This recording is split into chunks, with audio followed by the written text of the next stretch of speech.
People have different perceptions about the role of nurses. In fact, the most common impressions are very shallow. Nurse, ang mga katulong ng mga doktor.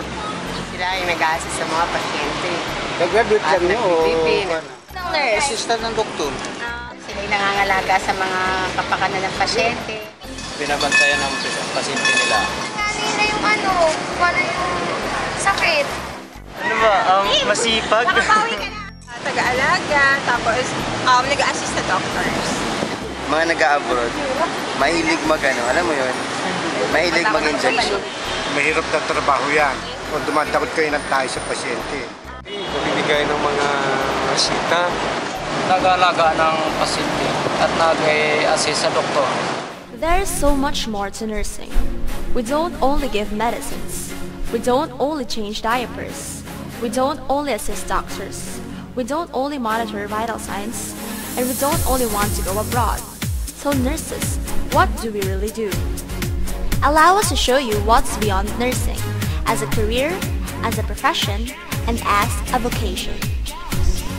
As student nurses, syempre ang focus natin is more on pagpapaalaga ng pasyente more than pagpapagaling ng pasyente. For one, it's not what every stereotype says that we're lang kami, assistant lang kami, taga-alaga, Pero being a nurse is holistic. Kaya dapat respetuhin natin at maging mapagpasalamat tayo sa mga nurse na nandiyan. The duty of a public health nurse is preventing disease, prolonging life, and promoting health. Sometimes we organize community effort for the sanitation of the environment. Then we did prenatal check-up, and we give health education for the diet and hygiene of the pregnant women. Being a nurse, one is you must have the heart. Okay, why? Caring is something that is not really learned in school. It's something that you have to apply every day. Nakakapagod yun. Kailangan yung caring. Definitely, you need the heart. Another is, in nursing, you need to have the mind and the brains. Bakit? Because as a nurse, ano bang ginagawa natin? Besides alagaan ng pasyente, sigurado dapat tayo ginagawa natin tama. Another, we make sure that yung binibigyan natin alaga sa pasyente tama, we do coordination and cooperation with other healthcare professionals.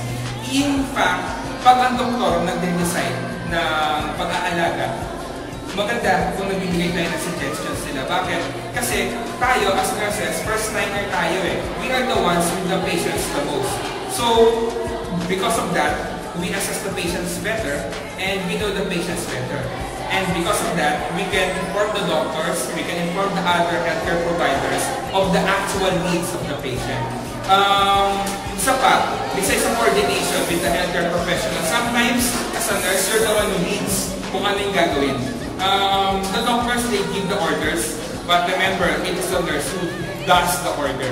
So besides that, basically, ang pinaka-importante is you must have the heart and you must have the mind.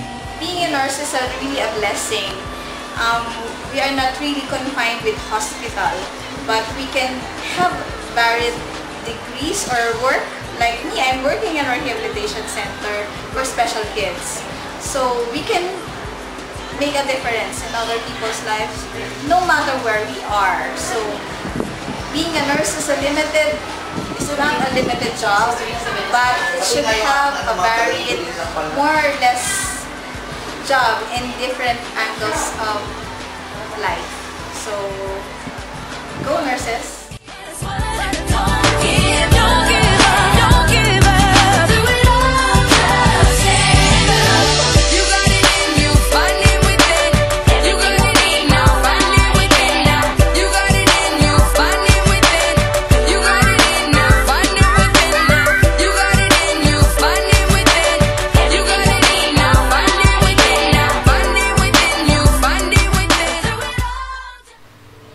Nurses have come along in a few short decades.